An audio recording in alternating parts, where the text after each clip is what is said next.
and welcome to the Lizzy Show. Today's question is this: where are we headed? Where are you headed? Where am I headed? Where are we as a human race headed? I'm going to have a conversation with this woman per her literature in this book called Your Soul Has a Plan. By the way, those Post-its are prayers that I'm going to read to you tomorrow. But today we're just going to focus on the fact that I want to know, where am I headed? Where are you headed? Where are we headed? So I'm going to interact with this woman's words as if there was a split screen and she was talking on camera, and I'm going to respond to what she's saying. And you can respond to in your head or in the comments or again in your own thoughts. So let's begin, ladies and gentlemen. I see so many people becoming conscious of the fact that there is more to life than just the basics. Again, I am seeing that people are becoming more aware that there is more to life than just the basics. I do. I see a lot of people becoming aware that life is more than just the basics. But then on the other hand, I don't know if it's a 50-50 split or a 75-25 split. I see that people are also very focused on their beautiful cars, getting the newest cars, getting the newest gear, getting the newest clothes, looking the most beautiful they can, having the most beautiful home at aesthetics. Everything does seem split down in the middle. But then there's the other side of humanity where they do see that we are temporary beings. We are living in a temporary body. We get older. We change. The people around us change. Everything is constantly changing. So, I don't know. What do you think? Do you see that people are becoming more conscious and aware that there's more to life than just the basics? Society has taught us to find a job, a good job, a really nice car, a really nice house, has taught us to have a family, to get married, which I don't see anything wrong with getting married and having a family. But this is all to sum up our lives. But I want to add to this as far as how I feel about getting a car. I recently just had a friend send me an image of this beautiful new car that she attained. She sent me a video. It's a hybrid. It's a 2025.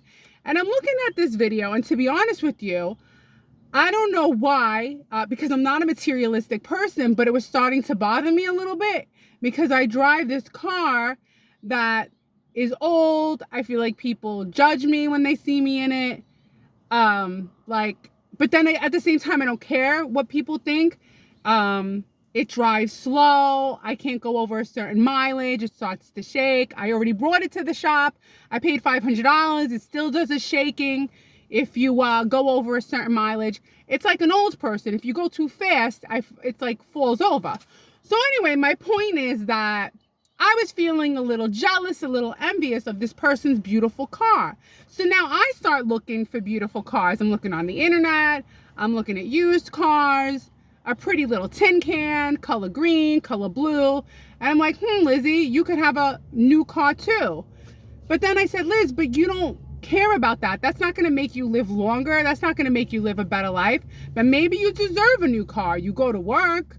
Maybe you want. So it's very confusing to know, even myself, like where my values are. I know what I'm most obsessed with. I'm obsessed with time and how much time I have left and making an impact on other people while I'm still here alive and can do it. Because I'm very hyper aware that I'm human. Life goes by fast, and I could do more with my money than buy a new car. I could keep this old car and have that money to help other people if they're in need versus a newer car. So that's where I'm at. A new house, same thing. Sometimes I feel bad because other people own homes and I just rent. But then I go, Liz, but you like to rent. I lived with my mom and we owned a home. Well, she owned a home and I lived with her. Obviously, that's my mother. And we had so many problems when the roof went bad, when the water heater broke, when we had a hole in the ceiling from a leak from The bathroom upstairs, the whole ceiling plummeted down. She had to pay taxes. We were always house poor. So that always left a mark on me to like not buy a house. Now, if I were to buy a house, it would have had to been years ago because now it's too expensive. And I don't want to have a house and then have no money in the bank, right? But again, as human beings, our values of where we are headed are always towards these basic things. A nice, beautiful new car to take us to the job, to go home to a nice, beautiful house. But you could have a nice, beautiful place you rent. Whether you rent or buy, you're still always going to have to pay something. Whether you pay rent or you pay taxes. You could pay taxes and the mortgage, and then once the mortgage is eventually paid off, you're still paying taxes. I mean, the truth is, as human beings, we are always paying for something, right? We're always paying some kind of amount of money to live where we live. But even I get caught up in it. All of this, along with some hobbies and vacations, tend to sum up our lives. So basically, we're saying that for most people, life is about getting a job, getting a house, getting married, having kids. And basically, we have some hobbies, we go on vacation, and this tends to sum up our lives. Is this it? It's not so bad. It was really bad in the Victorian era. It was really bad in the Middle Ages. I mean, they had to use a pot to go to the bathroom in and then put it under their bed. That doesn't sound too fancy. So at least right now we have a lot of luxuries. We get to go to the bathroom and flush. So I guess it's not so bad if our life is just summed up of work, hobbies, and vacations, right? And you could stay at home on vacation. I think that's the best thing to do. Who wants to pay for a bed that 1,000 other people have slept in?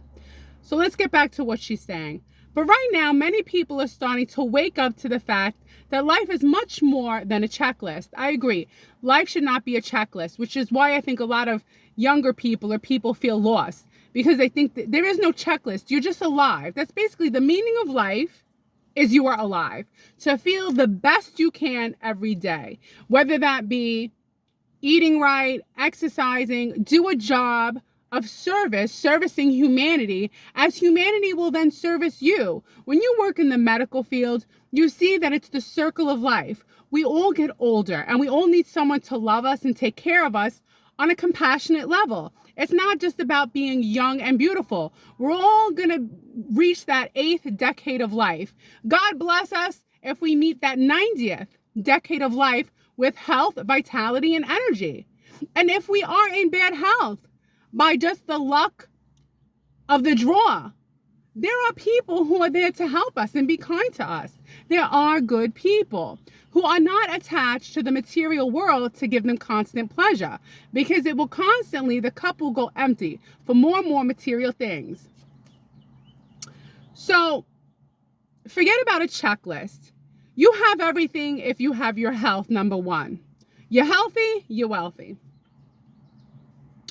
So when people feel like there's a checklist, and when they do, often people come to this person, Lisa, the person who wrote the book, and the client comes to her with a variety of emotions and challenges and odd symptoms. Some are quite aware that this shift in their energy, there's like a shift in their energy that they don't feel like maybe they have the nice car, they have the nice house, they have the family, they have the kids, they do the vacation, they have their hobbies, and still something's missing.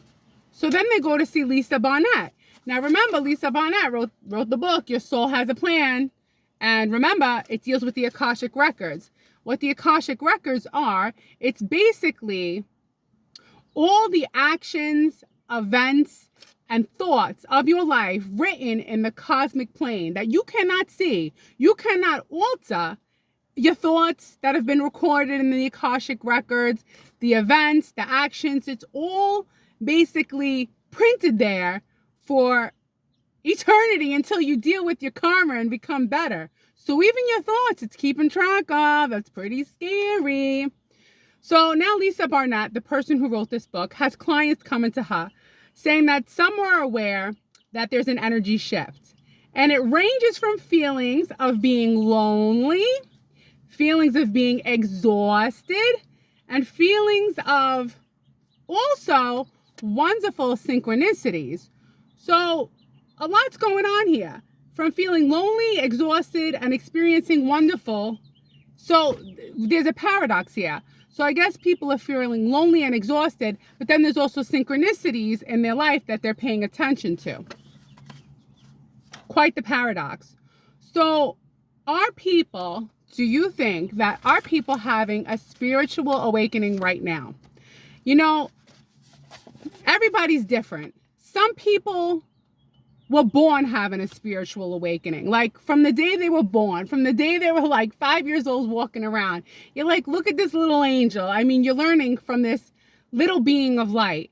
And then there's also 80-year-olds that are beings of light. I mean, some people, they just elude this light and they're constantly on a spiritual awakening without even knowing that they are, because they find the good in everything and they're just happy. They're not saying the world is the worst, everything's the worst, I'm miserable, the world is ending. No, they choose to live happy. They don't pay attention to the worst of things that are going on, and they're living a good life. Where, let's say you or I or 20 people you come across, they've watched the news, they're fearful, they're scared, they think there's going to be war, we're all worried about, are we going to starve, are we going to be homeless? Like, we're constantly living in fear because we have these screens that are pumping out the most negative stuff to us, that we'll all want to quit, sit home and wait for the bomb to drop, which we shouldn't live that way.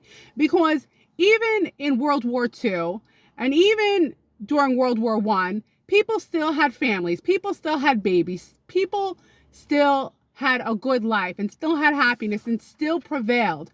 We can't control what's going on all over the world. We can only control our spiritual awakening and how we treat others around us, because we can't control who pushes the button. We can only control who pushes our buttons from a spiritual perspective.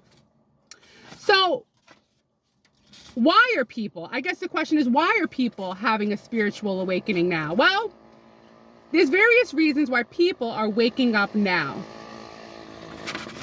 One of the major reasons is that there is more high vibrational light coming to Earth than ever before. Did you hear that? Did you hear that, ladies and gentlemen? Well, it looks like these doomers and gloomers don't realize that there is a high vibrational light coming to Earth right now. There you go. I'm letting you know. This is part of the age of the Aquarius alignment. These are her words. I'm just reading it. A new energetic alignment that supports us to awaken. Okay, I'm awake. The vibrations of the planet is also escalating, which intensifies our personal experience and is not always comfortable. I want to tell you something. This is on topic, off topic. So I'm originally, born in Brooklyn. Not a lot of cows around. So now I live in the Midwest and I see a lot of cows. And I think, these beautiful cows, they're so cute. I mean, you see them sitting like cats, like a loaf. They're so cute. And then I see the baby calves and they're with the mommy. And then I see that they all like to sit together, relax together. And I just go, isn't that a beautiful thing?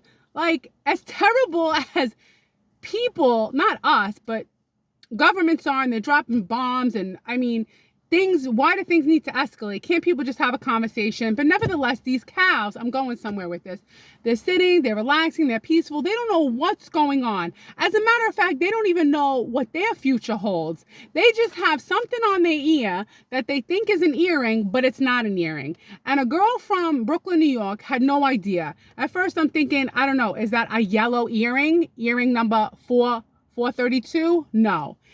It's sad because they're innocent creatures, and if I could, and that would be my dream, I don't know if you call this a spiritual awakening, but I would love to own a few cows and just let them live out their whole lives, like Charlotte's Web, an old cute little cartoon growing up.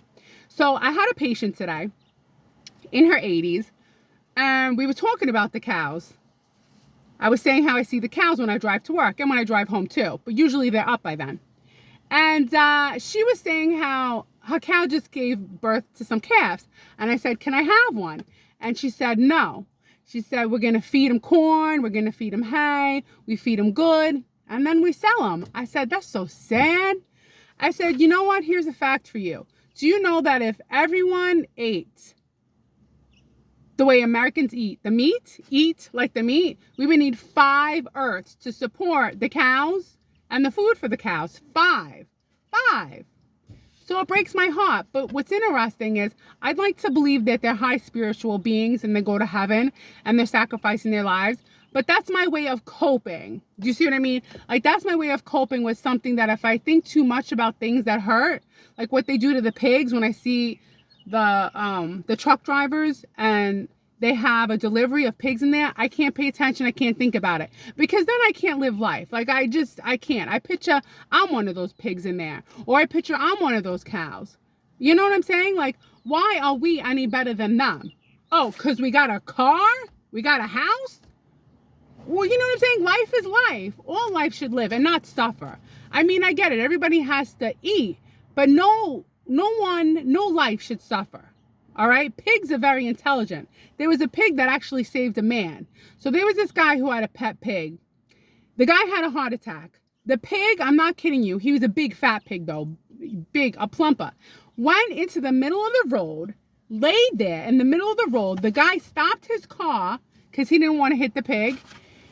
Got out of the car because he didn't want to hit the pig. Curious, the pig proceeds to go into the house. The guy follows the pig, and the guy dials 911 for the guy who's on the floor who had a heart attack. The pig saved his life. The pig saved his life. So are we killing things based on their intelligence? Huh? Because I don't think that's right. All life is intelligent. Even plants are intelligent. They recently did a study where they put a polygraph on a plant, and when you spoke negatively to it, it felt very offended, and it really showed how it felt on the polygraph. Oh, and plants, they communicate with each other. It's life, existence is crazy. And I wonder, if there is a God, how does he let this happen to the cows? I don't know. I guess it's all free will, right? All right, so I don't have much time left, so we're going to talk about what are the signs of a spiritual awakening. There are numerous reasons that people are awakening, but the experience is not always fast or easy. One of the most common signs of a spiritual awakening is a shift of your perception of the world around you and the work you do. Many people begin to feel detached and alone at this point. Sometimes our friends drift away. We find we no longer have anything in common, and so we stop talking to them. Sometimes we realize that a close friend is negative and draining. So if you feel like you have a friend who's negative and draining, that might be part of your spiritual awakening. You distance yourself from them because you only want to be spiritually high vibrational. And unless you could bring this friend out of their negativity and complaining, you might have to distance yourself. Unless you're a strong enough beacon of light where you could change their habitual ways of thinking negatively and complaining and always falling back into that dark place that they tend to emotionally land time and time again. So we start losing friends. We might blame ourselves and feel that we are doing something wrong. The truth is, we don't resonate their energy any longer, just like I said. You might suddenly realize that your friend is always complaining, but is never willing to make a change. You realize you cannot save them. And the highest choice you can make is to let that relationship go for now. We may experience a breakup or a divorce because we can no longer tolerate the anger or abuse from a partner. Even though, I want to add to this, I read in one of her chapters that we make contracts, soul contracts with people before we're born, like 6 to 12.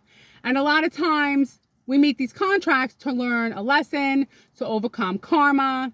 And it's all written in the Akashic Records somewhere. Maybe you'll get a hand on that book if you have a cosmic past.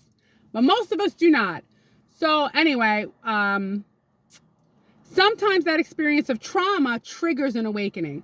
So some people, they experience a trauma and it brings an awakening. As well, when your dreams and desires are changing, your family, friends, your family and friends may be critical or uncomfortable with that change. Now, coming from an only child who I had a great mother and I didn't really have any family, I can't relate to this because I don't have any family telling me how I should behave because there's nobody around. So there's one positive thing about not having a family. Although I feel like all human beings, the good ones, are my family. We're all family. Animals are my family. I don't feel lost or lonely because I'm connected to everything. I'm a spiritual being. And my mother, even though she passed, my grandparents, obviously they passed, they're still with me and I am them. I am them. I am them. They procreated their DNA and their spirit into me. You like that?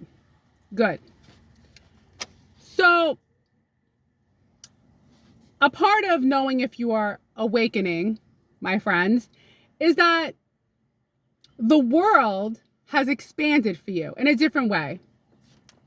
And sometimes when you're meeting someone or listening to a podcast that they're expressing something that was always in you, but they're validating it for you. So they're saying it and you're like, oh, I felt that way. I was thinking that way, right? It's always nice when people validate the way you feel so you know you're not the only soul that feels that way.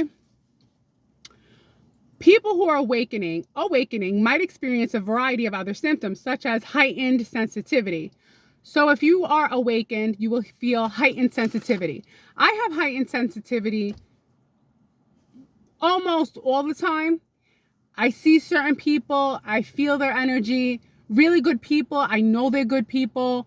I feel how good they are. I feel how grateful I am for their existence. You know, just a smile on a stranger's face, I could just tell they're a good soul. So, heightened sensitivity. You may also experience vivid dreams and strong intuitive downloads. Ladies and gentlemen, if you feel intuitive, if you feel like you could feel people's energy, if you feel like you have a gift